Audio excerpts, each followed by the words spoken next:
जय श्री राधे। पूज्य श्री सद्गुरुदेव भगवान के चरणों में प्रणाम।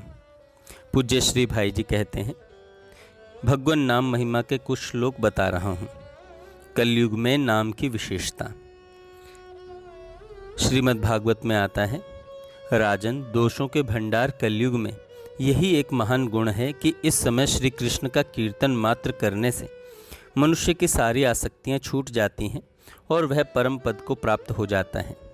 सतयुग में भक्ति भाव से सैकड़ों यज्ञों द्वारा भी श्री हरि की आराधना करके मनुष्य जिस फल को पाता है, वह सारा का सारा कलयुग में भगवान गोविंद का कीर्तन मात्र करके प्राप्त कर लेता है। विष्णु पुराण में आता है, सतयुग में भगवान का ध्यान, त्रेता में यज्ञों द्वारा यजन और द्वापर में उनका पूजन करके मनुष्य जिस फल को पाता है, उसे वह कलयुग में केशव का कीर्तन मात्र करके प्राप्त कर लेता है।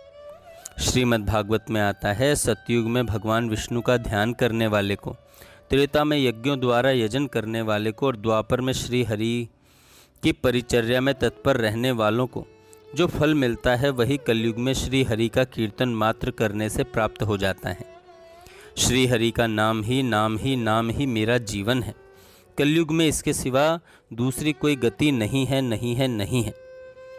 नरेश्वर, मनुष्यों में वे ही सौभाग्यशाली तथा निश्चय ही कृतार्थ हैं जो कलयुग में हरि नाम का स्वयं स्मरण करते हैं और दूसरों को भी स्मरण कराते हैं।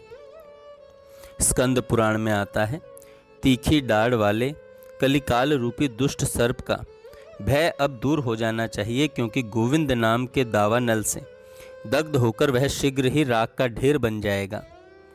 घोर कलयुग में जो मनुष्य हरि नाम की शरण ले चुके हैं, वे ही कृतकृत्य हैं। कलयुग उन्हें बाधा नहीं देता। हरे, केशव, गोविंद, वासुदेव जगन में इस प्रकार जो नित्य उच्चारण करते हैं, उन्हें कलयुग कष्ट नहीं देता। नरश्रेष्ठ, जो लोग दिन रात जगदाधार वासुदेव का कीर्तन करते हैं, उन्हें कलयुग नहीं सताता। जो कलयुग में भगवान कहते हैं, जो कलयुग में मेरा कीर्तन करते हैं, वे धन्य हैं, वे कृतार्थ हैं। उन्होंने ही पुण्य कर्म किया है तथा उन्होंने ही जन्म और जीवन का पाने योग्य फल पाया है। जो कलयुग में अब पुण्यात्माओं के लिए दुर्लभ इस हरि नाम का एक बार भी उच्चारण कर लेते हैं, वे कृतार्थ हैं, इसमें कोई संशय नहीं है। जो लोग प्रज्वलित पाप अग्नि से भय न करें, क्योंकि वह गोविंद नाम रूपी मेघ समूहों के जल बिंदुओं से नष्ट हो जाती है। विवश होकर भी भगवान के नाम का कीर्तन करने पर मनुष्य समस्त पातकों से उसी प्रकार मुक्त हो जाता है, जैसे सिंह से डरे हुए भेड़िए अपने शिकार को छोड़कर भाग जाते हैं।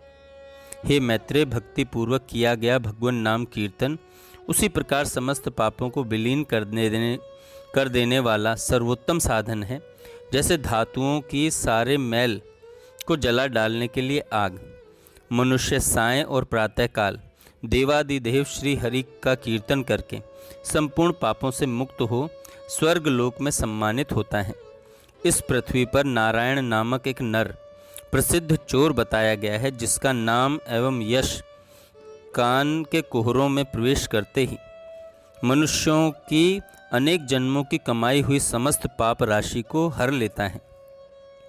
मनुष्य भक्ति भाव से या भक्ति रहित होकर यदि गोविंद नाम का उच्चारण कर ले, तो वह नाम संपूर्ण पापों को उसी प्रकार जला देता है, जैसे युगांतक में प्रज्वलित हुई प्रलय अग्नि सारे जगत को जला डालती है।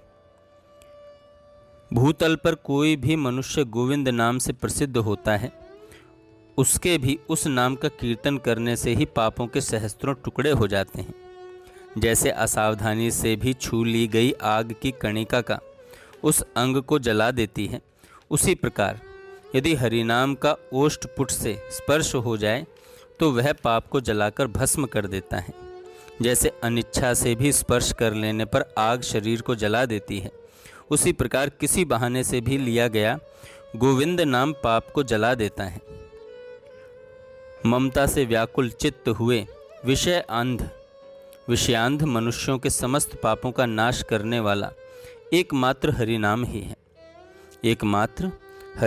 है।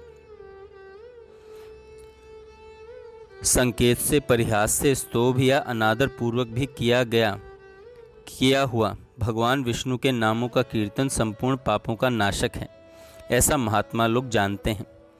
पुत्र आदि का गोविंद, केशव या नारायण आदि संकेत नाम रखकर उसका उच्चारण करना सांकेत्य है। उपहास करते हुए नाम लेना परिहास कहलाता है। जैसे कोई कहे राम नाम कहने से क्या होगा इत्यादि। जय श्री राधे।